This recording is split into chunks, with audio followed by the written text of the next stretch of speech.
All right, good afternoon. Here we are, the GSFE Admins Podcast, coming to you live from the ITEC IT Conference in Nevada, Iowa. My name is Lance Lennon, Technology Coordinator from Eagle Grove Community School District in North Central Iowa.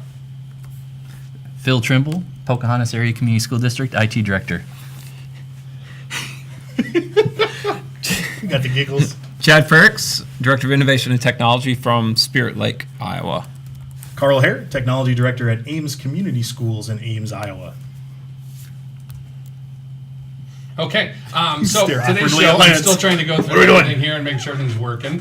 Like I said, we are live from the IT Conference here in Nevada, Iowa. We do have an audience, not a huge audience, but we like any audience. We got Wave, you're now live also. You'll be on the YouTubes.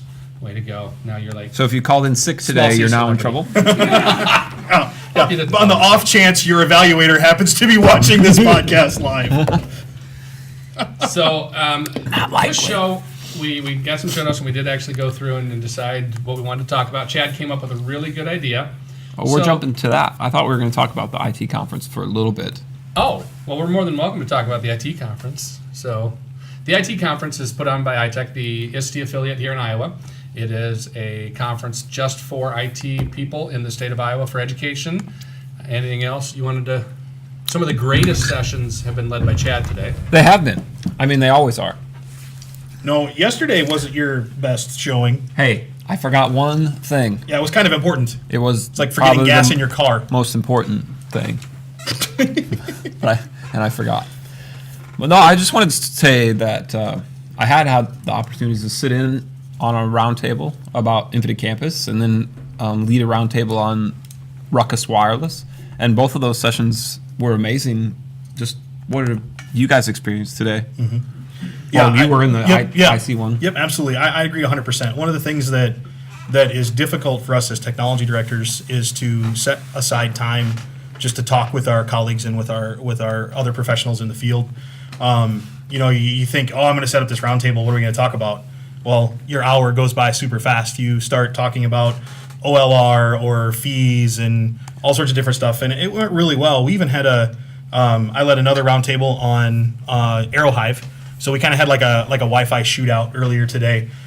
So we had Ruckus going on, Aruba, and AeroHive, and we kind of split up and we talked, and it was really, really good conversations. Even something as simple as how do you set up your open Wi-Fi, and do you have open Wi-Fi? Do you have guest access? Do you throttle? Do you not throttle?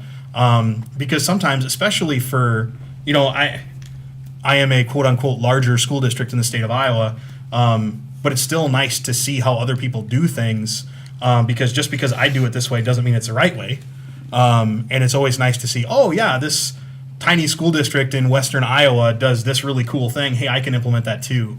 So I really appreciate the board doing it this way this year, and I've gotten a lot from it so far.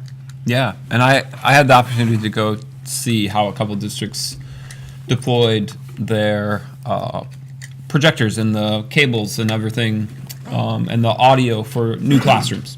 One was a remodel and one was a new building, and they showed us how they had done it, and then they finished early, and then the discussion went to wireless projection devices, and so it just sort of spitballed. Well, I mean, you get a room full of nerds, and that so unfortunately rarely happens, that it just sort of spitballed, and then people started firing ideas and how they did things, just like you said, and it's great. It's great. I wouldn't be opposed to just like having like 2-hour like random topic roundtable, no set Where topic would that like go, Chad? Ruckus. Where would that No go? holds barred. Chad's friends. But I mean, just have a facilitator, and then I mean, maybe throw out one topic, and then just let it spitball and roll where it may. Yep. Well, that time I was kind of bummed. I couldn't. I am presenting every single session at this conference. Hi, Bog. Nice of you to join us.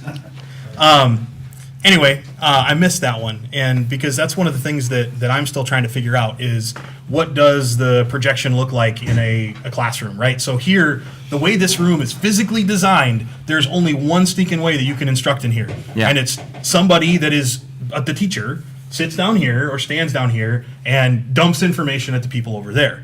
And so, Like we are. The hot seat. Exactly. Yeah, we're in the hot seat right Well, now. we'll give Yeah. a view here of what the But audience. So this you is wanna a see a view. theater-style classroom.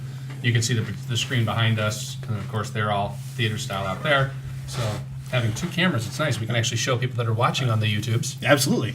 But then you have just the number of different devices coming into those rooms. Just in my district alone, you could have everything from an iPad to a Chromebook to a Windows computer. And I keep trying to find that unicorn of a wireless projection device that does everything we want, which I noticed is the anniversary. This is the anniversary podcast of the Great Projector debacle. Oh my gosh. But I haven't my given search, up. I haven't given up. My search still continues on finding out, so I'm kind of bummed I missed that session. So Carl, I don't know if you've heard or not, but there's been talk from AirTame of including a native Chrome and AirPlay capability into that stick. Is that in version 4? Talk. Where, is There's this talk. Is this breaking? I need to know. There's talk. By whom? Phil? Yeah. It was Phil. Phil brought it up? Oh, okay. So wasn't he the guy that brought us the projector? too? He I'm was. just saying. He was. Hey. Okay. You can take Yeah. that. So no, you, there's learn, talk. you learn by failing. Yeah, you do. Absolutely. Some more than others. There's seriously been talk of AirTame adding native, so client-less. Hard for me to say apparently. Lists. Yeah. Client-less, like Styli. Mm-hmm. Stylus is. Yep. Phil, what session? Have you been to any sessions? Yeah, I went same session as Chad there it's Chad talking about the building the new classrooms and what that's going to look like. But really what I'm getting out of this is the vendors. I mean, we have 8 great vendors here this time around, and to be able to sit down with the vendor one-on-one, put a face with a name, have a conversation with them on what you're needing is great too. So it's good to see the vendors here. We had one vendor, High Point out of North Dakota, pardon me. They brought in a speaker, not a sales speech. I don't know if anybody in the audience went to it. It was password cracking. And I think it was standing room only in the session itself. And I thought it was a really good session. People seemed to really like that one. I thought that was cool. I heard stories. I had to talk salesperson. at that time. So I was also presenting. No, I was helping set lunch up. So, You were schmoozing. well, no. as he does so well, Mm-hmm. That's what we keep him around for. That's the what I do. schmoozer. So, again, it's just nice to be able to do these live broadcasts from these conferences. It's nice to actually do it. We're not each in our own home and having to watch Phil from some closet that he gets stuck in. Basement, car outside of garage, baseball. car. And Baseball field. and Phil We're mentioned busy. Phil mentioned vendors, and we happen to have some sponsors that allow us to do these live broadcasts with the help of the equipment they provided us. That's right. Mobile podcasting kit was provided by goguardian.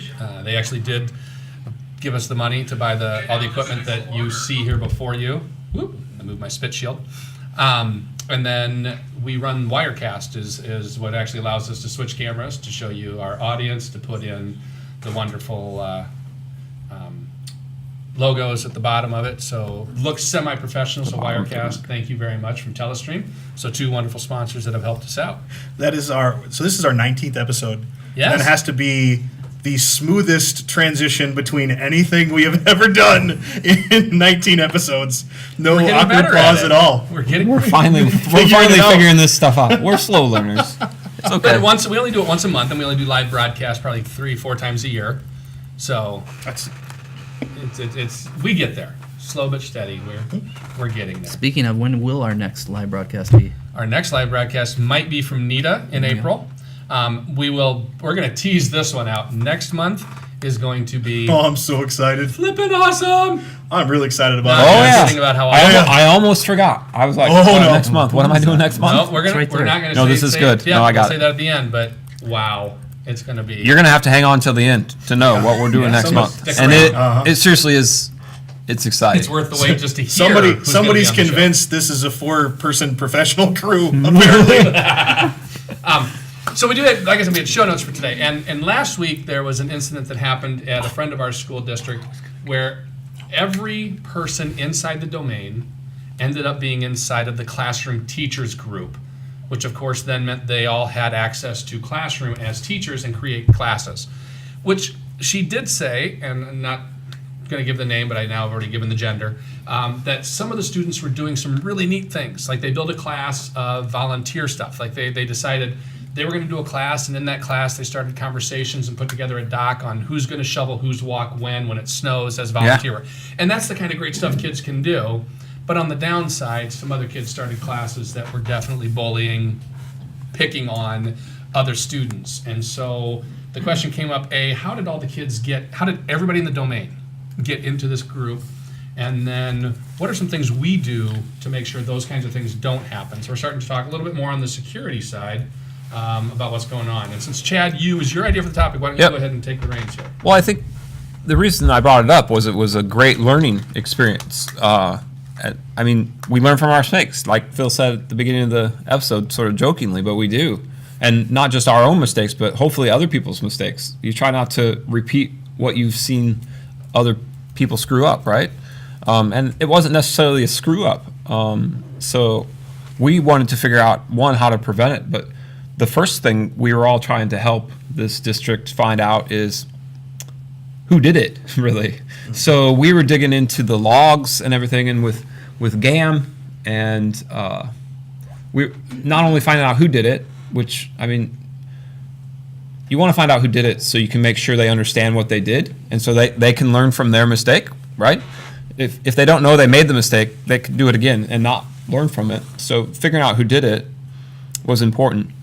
So we started digging through the reports, and the reports just weren't giving them the information they needed, which was disappointing. So, there's that hope for maybe a little bit more robust reports coming. And with the advent of, enterprise Google Apps for education, for the giant districts apparently, That have a lot of money. that have a lot of money and can actually pay for the extra stuff. I'm going to say, I don't think that's in my budget. No, man. that is expensive. We're talking giant districts that have an actual budget.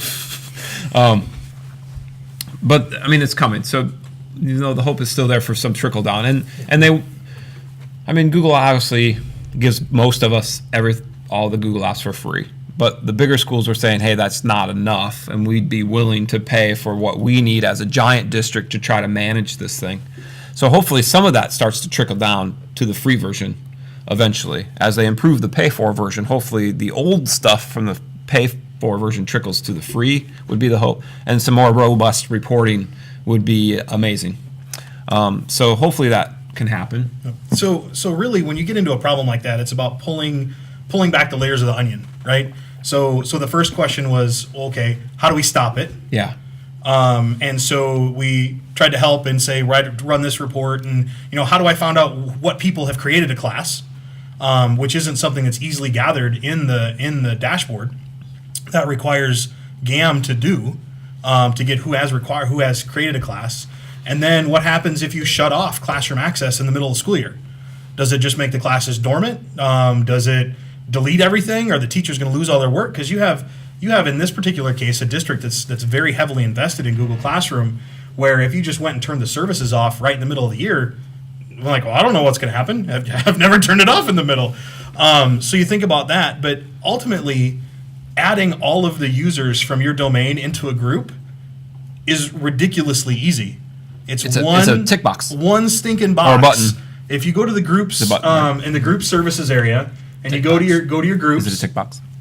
you're adding your users over on the right. There's a tick box. Lance went and looked. Is add all users for your domain into that group. So it adds them really super easy. We had an issue when we were first migrating that a person on my staff put all of our students in my all staff group, but because I had GAM set up, I could run a real quick sync and say, nope, get these kids out and put the new kids in there. We could fix it quick. But what was disheartening as we were helping try to resolve this is we're a big fan of, all of us are big fans of the reporting features in the dashboard. Being able to, I thought it was a button. It is a button. Learn from your mistake, Lennon. We'll learn from that. The button says, add all users in this domain. Yep. What happens? So being able to run reports to see what's going on in your domain, who creates groups, who does what. Theoretically, something like this should be logged, but it doesn't appear to be logged in a report that we can get. I could and then just take everyone. Now, one thing that I have noticed in the reporting services area, it's a little bit delayed sometimes to get the data in there. But also, there's some data that just doesn't show up in the access that we have. I had a document that was created, and because it was created in a folder, it inherited the permissions of the folder that it was in. but it never shows in because you can track a file from birth to death and everything that happens to it. But if they created that file in a folder, those permissions never show up in the list of things that happen to the file. It's just there. And then you see, oh, it was removed, but I never saw that this person was ever added in the first place. The only way I was able to sort that out was through a support call with Google. And their support folks are great, and they helped me sort it. And I took the opportunity to say, hey, where do I put in a feature request so you guys can log all the information that we need? And they sent me the form, and I filled it out and waiting for people to vote it up out of oblivion. But it's a matter of taking the resources that you have at your hands and start picking back the different things to resolve the technical problem. That school district still has a bigger problem to deal with on the human side. Yes. Digital citizenship and how to not be jerk faces to your classmates. But you can't fix that with a computer. If only there was like curriculum that we would have talked about on a show about digital citizenship. Does Google has something that I is think they do. I might have heard of this. The Internet Cool? Is that it? Episode Not 18 quite. of the Oh, it's GSFE close. That's close. podcast with guest Donnie The Piercy. internet awesome. Good job, Phil. Be Internet awesome. And I do want to take a moment here just to a couple things. If you're watching on the YouTubes, you also notice that Carl has a different mic than the other two of us. 'Cause I'm the cool kid. From Phil Trimble, brought that from Never happened Pocahontas. before. A very cool microphone. So if there are any vendors out there that want to help support the GSFE IT podcast and maybe purchase 3 more or 4 of those, that would be awesome. I say we just take Phil's. Yeah, But also, that's a student's. Live on the YouTubes, we do have you can ask your questions. Butch Wilson's asked a question and also told us it was Be Internet Awesome. So Butch, you are Internet Awesome. Thanks for watching, and you can go ahead and put the comments in. He asked a question about the admin test. We'll talk about that at the end or get to that also. Okay. But keeping on with the topic of what we do, Phil, I'm going to flip it to you here. Yeah. What are some things you do, like security-wise, to keep people from mucking up? Well, the beginning of this conversation was kind of like, what do you do when disaster strikes? Well, I like to. One of the disasters that we had was when we first started pushing out Chromebooks. We had the Series 5 Samsungs, and there was an OS update that went out that pretty much bricked them, and we had to go back and touch, I think, about 400 devices. So ever since that happened, we kind of put a little policy in place where we do allow auto updates, but we restrict the Google version that you can use. And I really recommend doing that because we have 3 Chromebooks right now, 3 different styles of Chromebooks, and when a new OS comes out, instead of just going ahead and allowing them to update to the brand new OS, I will test them in a troubleshooting OU. So, Phil, I'm going to interrupt you just a Yeah, minute. go ahead. So, I continually get the email from Google.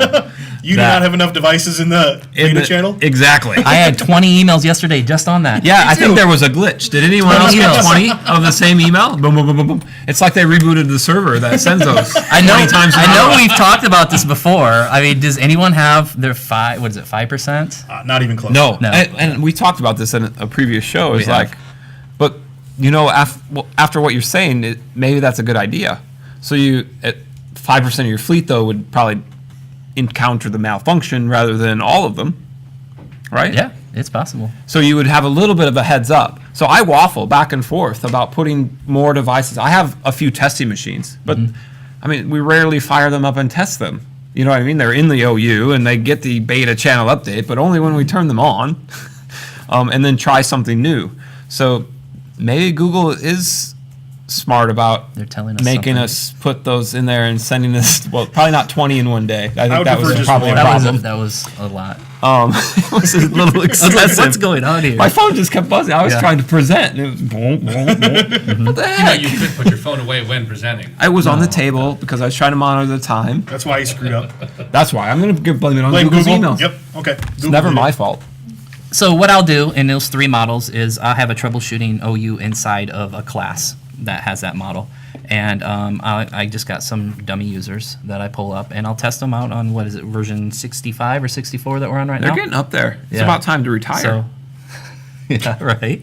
So I'm going to retire at version 77. I'll test those out for about 3 days, and then I'll push one class, just one class in each of those, and then give it about 2 to 3 days, and then if everything's smooth, and then I'll continue on with the rest of the domain. Well, and then we got to be careful too with all of our, our stupid testing, and as we add more tests and stuff like that, it's going to continue to be an issue where, like the ELPA 21. Do you guys use the ELPA 21? Yep. Screener. Yes. For your ELL kids, yeah. Yes. That's Kiosk one. mode. The Yep. audience using the Yep. Alpha 21? Yes. Got Okay. people out there. So my favorite was I got an email that said, "Hey, lock it into version 62," and all my devices were at 63 already. Yeah. I'm like, thanks, appreciate that. Not gonna help there. That was 6 months ago. You didn't hit the go back button? No, I don't have that button. I can't afford it. I thought GAM had that.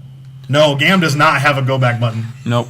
If it did, I can't type at 88 miles an hour. That's the problem. Oh man. If I could type at 88 miles an hour, then it would go backwards. Nice reference. So I'm surrounded with my people. I I was- was, I was- land. I'm happy. I was also on the latest version when ELPA told me that I couldn't be, but it seemed to work. Yeah, okay. it did. So, but untested, we just sort of, oops, and handed them the Here you go. kiosk Have fun. machines. So, and they didn't complain. So I'm assuming it worked. We'll probably get an email back from ELPA saying none of your results came through because you were on version No, there's no way they're paying attention that close. Yeah. Well, when we talk about just, what do you do and how do you keep people from messing up, or what do you have for documentation? So Phil was trying to was prevent trying to- issues, right? Well, based on an issue I Already- previously had. Yeah. So learning from your Learning mistakes, from yeah, man. mistakes. exactly. One of the things I do is I actually have a print 3-ring binder of documentation on my network. So all my switches, the password. A what? A what now? What? I know, amazing, isn't it? It's because I don't even I think I always have a go back 3-ring to binder in my office. CDW had a commercial, and if you remember, it's like this guy's walking down the hall, and he's got 2 guys with him, and he's like, I don't remember this point. He goes to Bill. Bill goes, "Don't worry, I'm your backup." And then he turns and walks into a wall and passes out. And the other guy goes, "Don't worry, I got your back." And he turns and someone opened a file cabinet and he gets knocked out. So it's even if we have stuff digitally and have it backed up, I have it literally a 3-ring binder. It's not 100% always up to date, because if someone says you have to change your password, I will get to it eventually. I remember being on a hangout with Mr. Lennon and saying, "What the hell are all those binders behind you?" Those are his backups. He's got all of his servers I printed in have 3D all my binders. server configs stored in long form. I can't wait till he has to Bit retype level that shit. restore from paper. But I'm also in a district where I'm the guy, and if anything did happen to me, Yeah, I'm the true. only one that Yeah. knows all the passwords, and they're on my phone.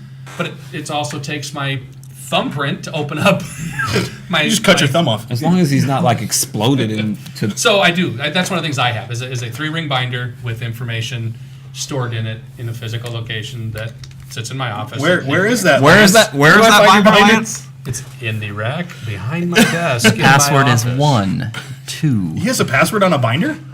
It's locked. The password, yes, I use one of the breakout locks. Up, up, left, right, A, B, A, B. Yeah, you guys are funny. But so I do try to prevent if something were to happen. So that's all from a commercial. That's where All it came because I from. watch a lot of TV. Yeah. I like the IBM commercial of the server pixie dust. You guys remember that? Yeah. I have a little of that just sitting there in case server goes down. Something goes weird, just Yeah. sprinkle on top. Yeah. Absolutely. Oh. So those are basically preventative measures, but what happens when the proverbial poop hits the spinning thing? That would be fan. Yeah. And I mean, last spring there was the shared doc that granted access to a third party, full access to accounts. That's propagated through networks. So, I mean, you gotta have processes. I mean, there was, Well, we had the most recent one where yeah, that's we where I was had just gonna go. we had a bunch of users in. It seems like sporadic, but it wasn't isolated to Iowa. Where we had a bunch of users' accounts appear to have been compromised from some sort of old database.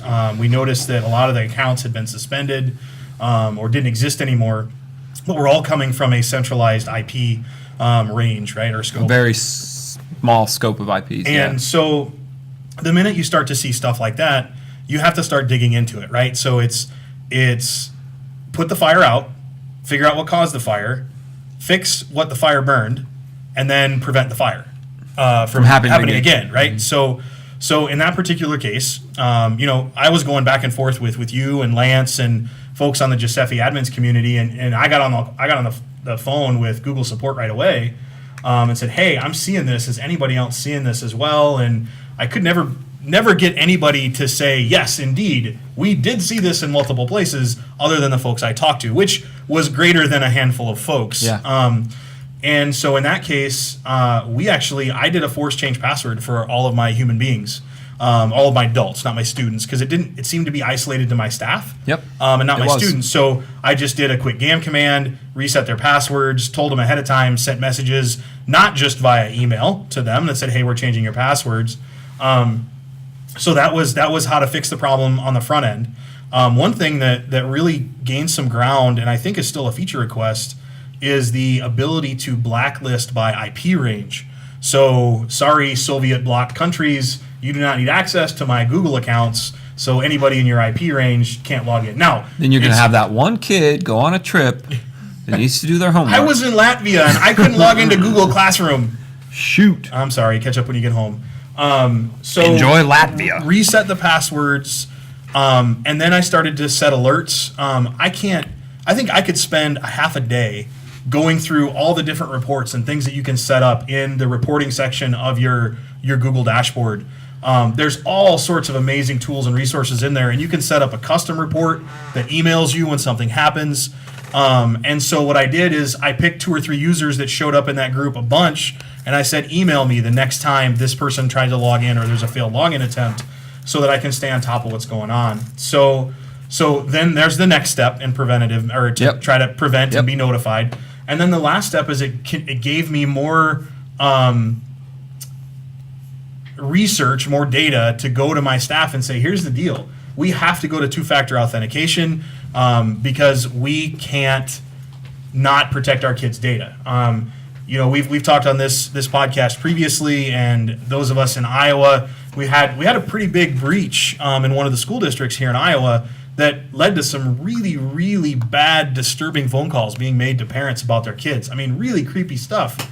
And it's, for the most part, it's stuff that we could prevent if we just try to educate and help. And so one of those things is setting up 2-factor. And so digging into those reports, knowing what's going on in your domain and checking on them on a regular basis, and the important reports, having them emailed to you on a regular basis, or if something happens on a specific trigger, that goes a long way to stay on top of what's going on. I mean, I kind of think of it as in your guys' data centers, do you guys have humidity triggers and temperature triggers and that sort of stuff?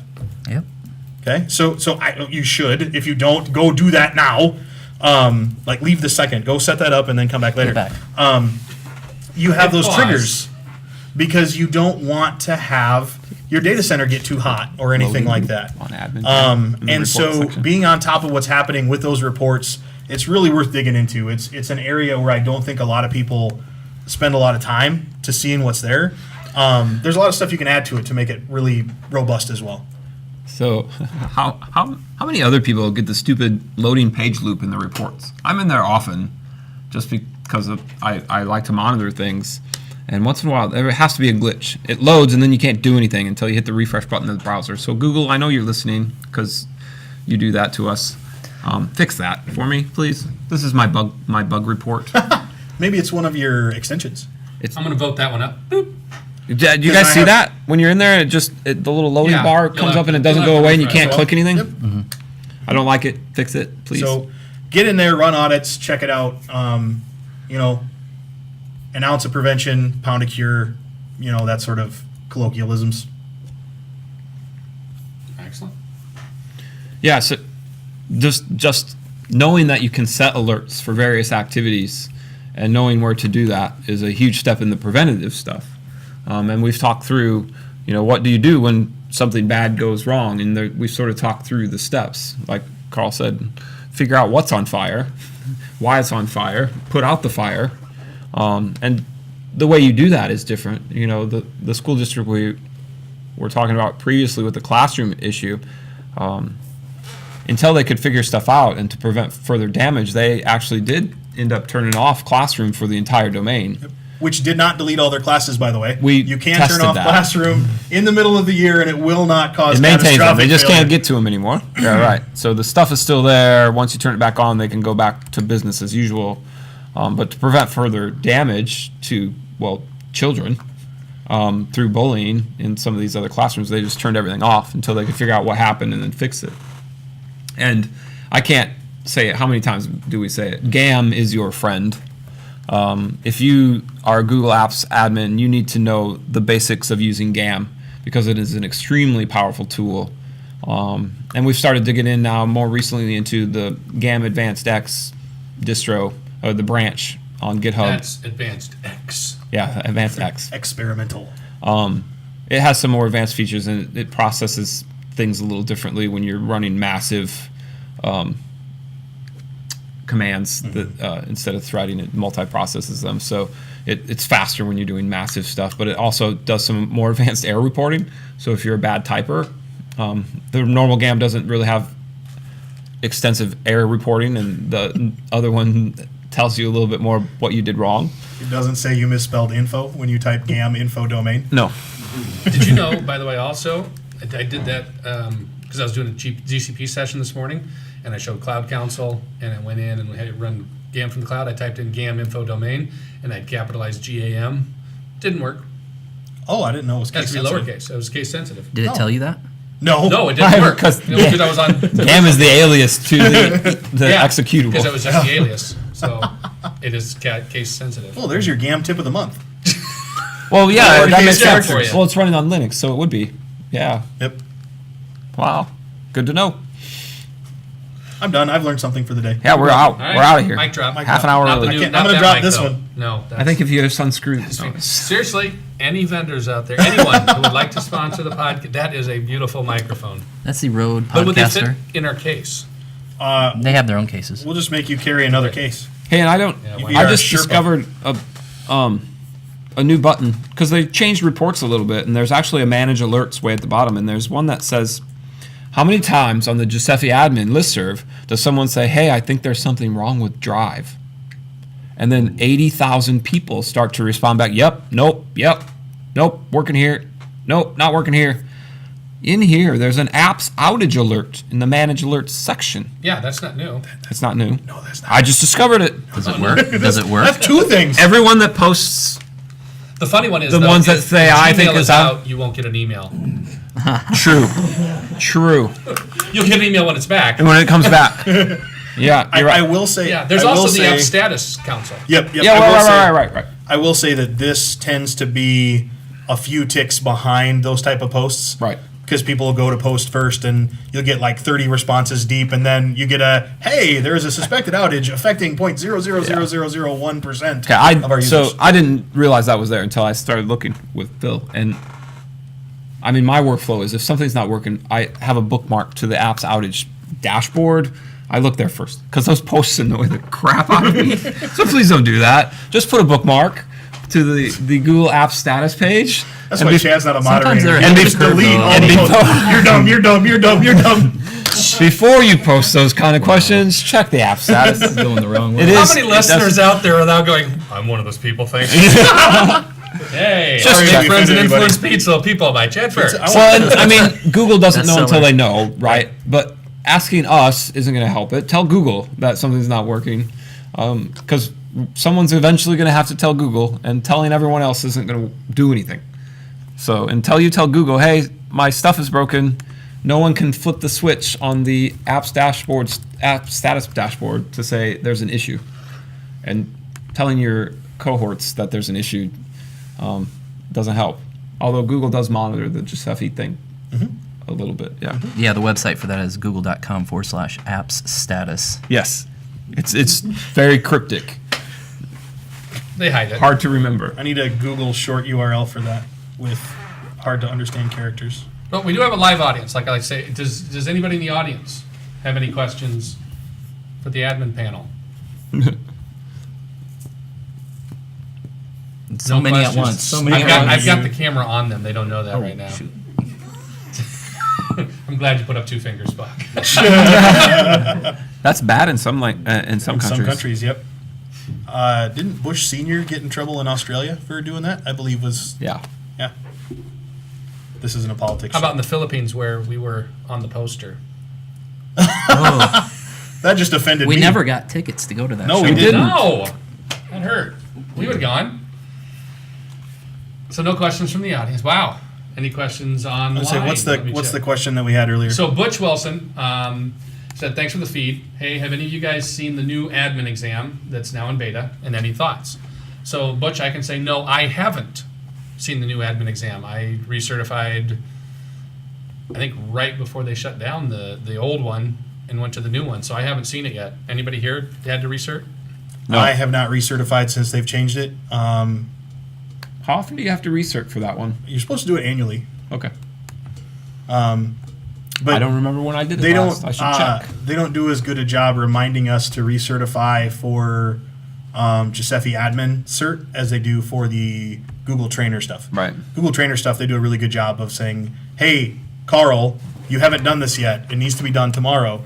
Hey, Carl, you haven't done this yet. It needs to be done in 7 hours." And then people start to freak out when the automated messages saying that they were recertified start to come out. Yeah, they come out. So, like, let's say you're in a room with 2 other certified trainers who got their email at 12:30, and you didn't.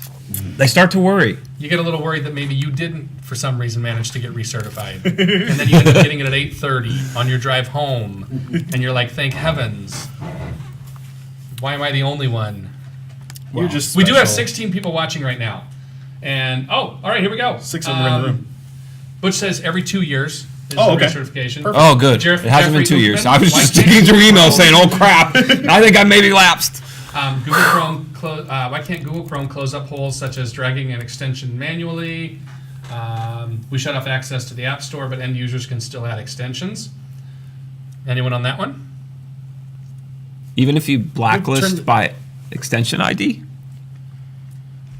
I mean, there's different ways to do that. So there was another issue that came through the GSFE admin listserv to bypass securely and goguardian using a iFrame. data URL, a data type URL that basically opened an iframe. So the data type URL put up an input box, and you could type any full URL there and go to said URL, bypassing goguardian and securely. Not bypassing your on-site filter. No. If you Correct. have a filter in place. If you had a it's hardware not. filter, obviously Right. it would catch it because it's going through there still. But goguardian couldn't because at the time wasn't watching it. So I submitted the ticket. Did they fix it? goguardian fixed it. There's a tick box now that says filter iframe content. It's actually the tick box, the slider says block iframe content. That is not actually what it does. If you hover, the tooltip tells you what it actually does, and it enforces filtering policies on any iframe, which actually broke a legitimate site for us. I can't think of what it was. Grammarly? Oh, really? Yes. So Grammarly has a lot of their contents in iframes, and they were pulling content from somewhere that was categorized as social media, which is blocked during the school day, and they couldn't play it. So one of the videos in the screen played, and the other one wouldn't. So yeah, oops. And I just said, sorry. And then we dug into the site and got the iframe code, and I had to whitelist that particular piece. But anyway, Back to the extensions Where did question. I go? though. The extensions question. So so I Yeah. submitted a ticket to Google saying, why isn't there an option in admin panel to, block iframe content? Or I wanted to be able to, how you can blacklist URLs. You can't blacklist a data type URL. It says invalid URL type. So my question to them is, why won't you let me do that?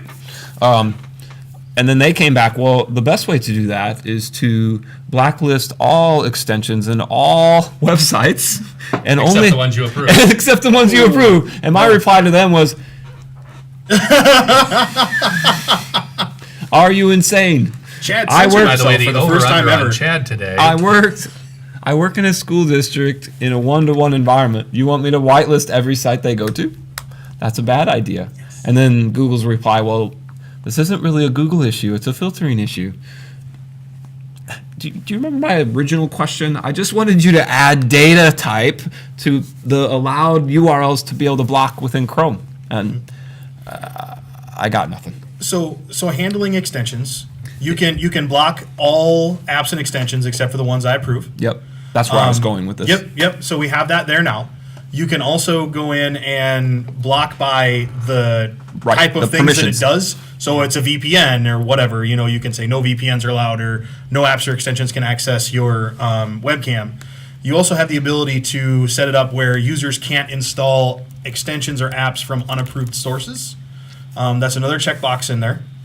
And then Which is what would answer his question, I think. The question, I think, and specifically, Jeffrey, if you're still listening or watching, He gave up when I started telling my was story. The shut off access. They shut off access to the App Store, and I don't know if that means you block all except for the ones you allow are whitelisted. But he's talking about they drag an extension in manually. So the only way I know to drag an extension in manually or anything like that is if you have developer tools available. Which you can also turn you off. want to Right, make sure turn you off turn the that developer off so you tools. don't have that little checkbox available to your kids, because there was That's a manual installation of an Yep. of an Yep. extension, and you can only do that from developers. If he knows a different way, I want to know so that I can hopefully stop that from happening. because I can't remember why I went down the rabbit hole, but it was somebody posted something about kids are getting around GoGuardian or iBoss by doing this, and so I went on YouTube and started looking at all the different ways that kids have posted instructional videos on how to get around filters, and I wanted to comment in every one of those. If you spend as much time doing your schoolwork and paying attention than you did as doing this, it'd be awesome. But the unifying trait in every one of the videos I watched is developer tools were still allowed. And Yeah. I'm like, yeah, there's your problem. Well, yeah. So that's where I would start, is blocking some of that stuff. Start with the developers tools, and then start locking down your extensions by type. We don't blacklist all apps and extensions. We allow our kids and staff to install what they need and what they want. I do go in and make sure anything with VPN in it is blocked, so they're not downloading their own VPNs and stuff like that to bypass stuff. And being able to block by category type or what it does, that's a nice one for those of us that go the blacklist only route for apps and extensions. I can get everything that's a VPN without having to go back once a month and search for VPN and unblock me and free internet and that sort of stuff. Are developer tools on by default? Are developer Yes. tools Yes. on by default? Yes. You have to go turn it off. Yep. Because developer tools are fun. I mean, you can do lots of really cool stuff. Your kids can write their own extensions and do all sorts of really cool things. But it's like a really big sharp sword. When wielded appropriately, it's awesome and powerful and really cool to see. When wielded inappropriately, people lose fingers. Or heads, toes, arms. I'm not sure. Of course, I don't know if you can lose a head. I didn't by really writing an follow that extension. analogy. Sorry. Okay. Really? Interesting. Okay. Wow. Hey. Did you guys notice that there's a new thing in the app core services in the dashboard? There's 12 apps in there now. Jamboard? Jamboard is there. Jamboard's there. Do you guys have any idea what Jamboard is? Can any of you afford a Jamboard? No. Jamboard is the interactive whiteboard. Let's see what made they're by priced Google. at today. It's interactive flat panel. It's not a whiteboard. $5,000. It's actually I don't know what else it is. Interactive flat panel. That's what you would call it. Yep. But no, I actually know of only one school that has one, and he's down in Mexico. That's Brian Ham. So Ham, if you're listening, it's Hamma time. Hi. But that's the only person I knew that actually physically had one in a school district. They are not cheap. They start at $4,999 So, a but piece. here's- And the cart, which is cool, but the cart is an extra $1,000, I believe. But hang on a second. There is a Jamboard Android app There Yes. is. that runs natively on your Chrome tablets now. Yep. Correct. That allows you to basically collaboratively work in an whiteboard type environment on the devices that all the kids have. Correct. And imagine if you had a wireless projection device hooked to a big screen or projector. No need for the $5,000 TV.